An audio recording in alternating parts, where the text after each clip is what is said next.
Assalamualaikum warahmatullahi wabarakatuh. Bismillahirrahmanirrahim.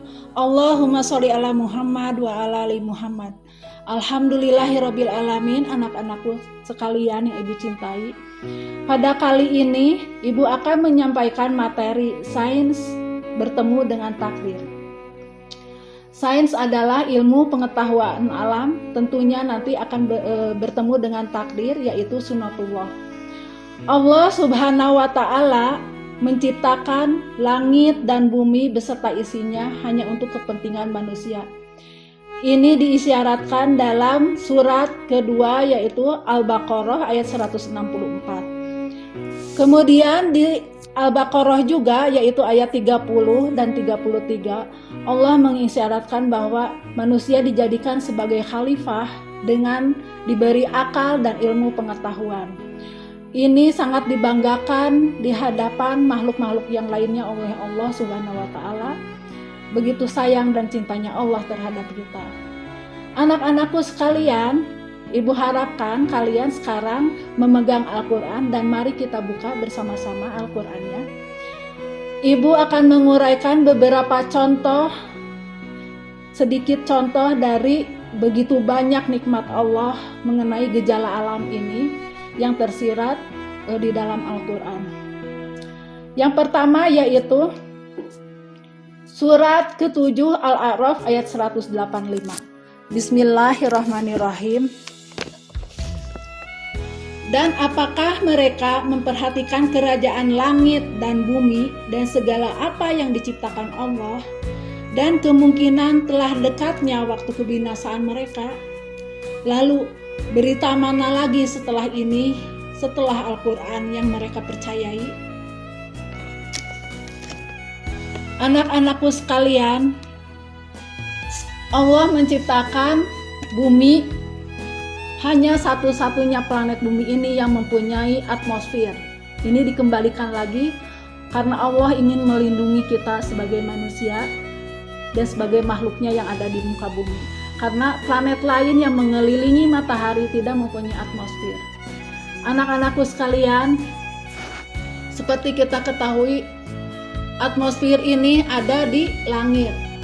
Atmosfer itu disebut juga dengan ozon atau O3. Anak-anakku, dalam proses kehidupannya, manusia menghasilkan polutan-polutan atau zat-zat penyebab polusi. Di antaranya yang dihasilkan adalah gas klorfluorokarbon. Gas klorfluorokarbon ini dia sangat ringan dan dihasilkan dari industri-industri, kemudian dari rumah-rumah yang menggunakan AC, kulkas, dan tabung gas. Kemudian dari tabung yang disemprot atau aerosol. Ini banyak digunakan dan menghasilkan gas CFC atau klorfluorokarbon.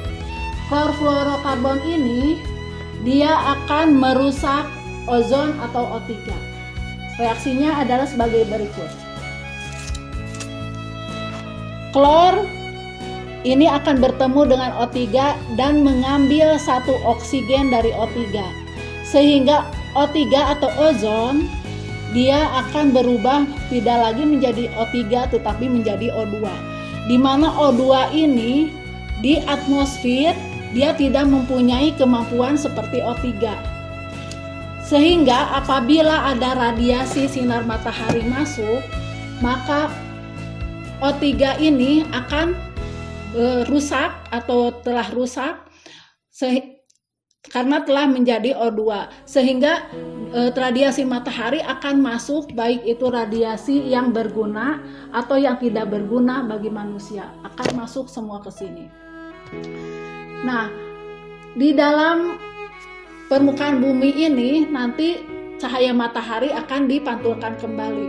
Kemudian dalam prosesnya juga manusia menghasilkan karbon dioksida, yaitu dari hasil pernafasan. Kemudian karbon dioksida juga diperoleh dari hasil pembakaran dan industri. Kemudian polusi dari kendaraan bermotor. Gas karbon dioksida ini akan membentuk lapisan di atas permukaan bumi. Gas karbon dioksida ini disebut juga dengan efek rumah kaca. Nah, tadi cahaya matahari yang masuk ke bumi, yang ke permukaan bumi itu akan memantul. Tetapi apabila bertemu dengan karbon dioksida, dia akan dipantulkan kembali oleh karbon dioksida ke permukaan bumi.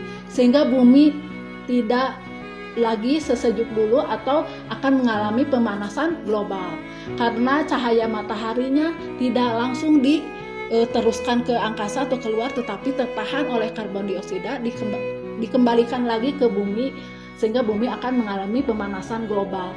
Hal itu mengakibatkan salju di kedua kutub bumi akan mencair dan mengakibatkan banjir di mana-mana. Kemudian perubahan iklim secara global terjadi yang akan merusak sistem atau ekosistem di permukaan bumi. Itu mungkin salah satu contoh dari maksud ayat tersebut ya. Kemudian ada ayat yang kedua yaitu dari surat ke-15 surat Al-Hijr ayat 19. Bismillahirrahmanirrahim. Dan kami telah menghamparkan bumi dan kami pancangkan padanya gunung-gunung, serta kami tumbuhkan di sana segala sesuatu menurut ukuran. Ini bisa diterangkan sebagai berikut, anak-anakku tercinta. Di sini diisyaratkan bahwa Allah menciptakan bumi dengan menghamparkan dataran pada permukaan bumi. Kemudian Allah memancangkan gunung-gunung. Ini gunung-gunung, ada dataran rendah dan ada dataran tinggi. Dan di sini pula dikatakan bahwa kami tumbuhkan di sana segala sesuatu menurut ukuran. Secara logika, mungkin kita berpikir bahwa makin tinggi suatu daerah, makin tinggi gunung, itu akan makin panas karena mendekati pada sumber cahaya yaitu matahari. Tetapi kenyataannya tidak, makin jauh dari sumber cahaya matahari atau dataran rendah, maka makin panas ya. Sehingga air laut pun tetap menjadi air. Walaupun jauh, pada kenyataannya jauh dari sumber cahaya matahari, tetapi dia atau air laut ini tidak membeku ya. Allah menciptakan begitu unik sifat dari cahaya ini. Coba kita lihat. Ini adalah dataran rendah. Dataran rendah adalah satu level dengan permukaan air laut. Kemudian ini adalah pegunungan ya, ini dengan dataran tinggi. Ini adalah sumber cahaya matahari. Ini tegak lurus terhadap dataran rendah.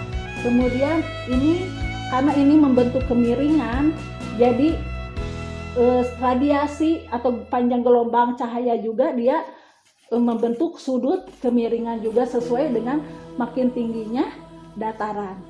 Lihat ini, makin jauh, makin tegak lurus, maka panjangnya juga akan makin panjang radiasinya. Kemudian ini makin tinggi, makin pendek. Makin tinggi, semakin pendek, semakin pendek, semakin pendek.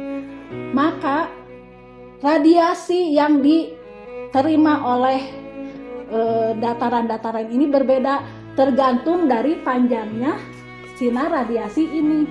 Makin dia membentuk sudut, makin besar sudut jatuhnya cahaya matahari, maka makin pendek pula panjang radiasinya. Maka cahaya juga yang didapat akan semakin sedikit. Itulah yang menerangkan mengapa makin tinggi suatu daerah dia makin dingin, karena radiasi cahayanya yang didapat makin sedikit. Dan ini pula yang mengakibatkan perbedaan suhu di antara dataran-dataran ini. Dan ini pula yang mengakibatkan perbedaan tumbuh-tumbuhan yang bisa tumbuh di semua dataran ini. Sehingga betul dikatakan bahwa ini semua menurut ukuran. Ya. Sehingga kita mendapatkan keanekaragaman hayati, baik itu tumbuh-tumbuhannya yang tumbuh maupun hewannya yang hidup di semua dataran ini adalah beraneka ragam. Anak-anakku sekalian, kita pula bisa melihat pada surat Al-A'raf ayat 3 yaitu mengenai atom, dan atom juga tersirat dalam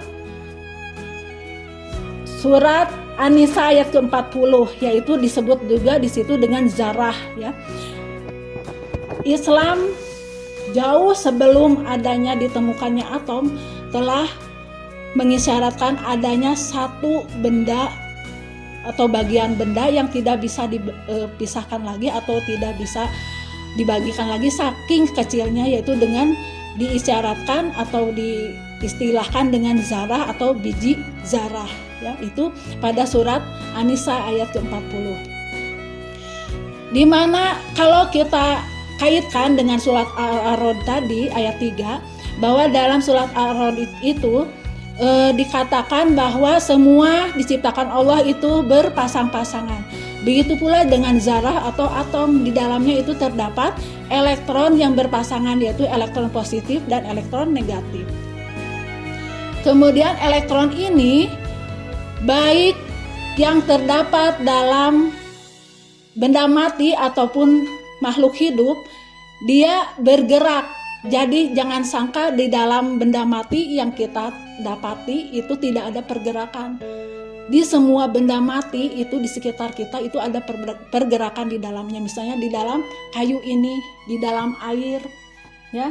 Kemudian di dalam plastik atau kertas ini, di semuanya itu ada pergerakan di dalamnya. Itu pergerakan elektron-elektron yang mengelilingi elektron negatif mengelilingi elektron positif, ya, tanpa kita sadari. Dan pergerakannya itu menyerupai orang yang bertawaf karena dia berlawanan dengan arah jarum jam. Ya. Kemudian dalam surat Al-A'raf ini ayat ketiga ini disebutkan bahwa Allah menciptakan berpasang-pasangan. Juga kita dapat melihat juga bahwa semua zat itu berdasarkan alkalinitasnya berpasangan, ada basa, ada asam. Termasuk dengan penciptaan manusia sendiri pada mulanya juga itu mengisyaratkan berpasang-pasangan. Jadi tidak hanya secara bentuk fisik laki-laki dan perempuan, tetapi dari penciptaannya juga, dari kondisi rahimnya juga berpasang-pasangan. Misalnya ibu dalam kondisi keadaan hamilnya itu adalah asam, maka dia akan menghasilkan anak perempuan. Ini menurut para ahli. Kemudian apabila kondisi rahimnya basah, maka akan menghasilkan bayi laki-laki. Ya. Itu bukti Allah, kebenaran Allah dalam surat Ar-Ra'd. Kemudian bukti yang lainnya juga bahwa Allah sangat sayang pada manusia adalah kita diberikan keterbatasan. Kita diberikan keterbatasan pada penglihatan, ya. Misalnya itu. Bayangkan apabila kita bisa melihat semua makhluk atau ciptaan Allah di sekeliling kita. Di sekeliling kita ini banyak sekali debu-debu yang berterbangan atau dipenuhi dengan udara atau dengan gas. Apabila kita bisa melihat, itu akan sangat mengganggu kepada kita. Kita bisa melihat benda-benda tersebut yang mikroskopis, ya, mungkin akan mengganggu kesehatan kita juga, akan mengganggu mental kita juga. Kemudian kita diberikan keterbatasan pada pendengaran. Kita hanya bisa mendengar 50-120 desibel, tetapi yang suara banyak itu adalah yang di luar range tersebut, ya, yaitu banyak sekali suara-suara yang di bawah 50 desibel dan yang di atas 120 desibel. Ini hanya semata-mata Allah sangat sayang terhadap kita untuk melindungi kita. Bayangkan kalau kita bisa mendengar suara yang di bawah 150 desibel, betapa terganggunya kita, ya. Suara segala sesuatu itu terdengar, ya, dari tadi makhluk-makhluk kecil mungkin ataupun atom-atom tadi yang terus-menerus terjadi pergerakan elektronnya itu akan terdengar oleh kita. Itu sangat mengganggu kita, ya. Ini perlindungan Allah, bentuk perlindungan Allah terhadap manusia, anak-anakku sekalian. Kemudian Manusia juga ini diciptakan dari tanah hitam yang lumpur yang hitam. Tanah yang sangat hitam berupa lumpur. Karena kenapa berbentuk lumpur yang hitam? Karena ini banyak sekali mengandung karbon. Karbon itu adalah seperti arang hitamnya. Dan terbukti juga bahwa manusia itu unsur terbesarnya yang dikandung dalam badan kita adalah karbon. Karena manusia menurut Allah juga ini diciptakan dari lumpur yang hitam. Subhanallah, begitu benarnya kalam Allah, begitu benarnya bukti-bukti yang diberikan oleh Allah. Demikian anak-anak, mudah-mudahan ini semua menjadi renungan untuk kita semua, bahwa betapa sangat sayangnya Allah terhadap kita dengan menciptakan alam semesta ini dengan semua gejala-gejala alamnya untuk kepentingan manusia, karena Allah sangat sayang sekali pada manusia. Fabi ayyi ala'i rabbikuma tukadziban. Nikmat Tuhan yang mana lagi yang tidak? Nikmat Tuhan yang mana lagi yang akan kamu dustai, yang tidak kamu rasakan, yang tidak kamu syukuri? Demikian anak-anakku sekalian, mudah-mudahan ada manfaatnya dari Ibu yang uraikan ini. Ibu hanya memiliki ilmu yang sedikit, mudah-mudahan ada manfaatnya bagi kalian. Billahi taufik wal hidayah. Wassalamualaikum warahmatullahi wabarakatuh.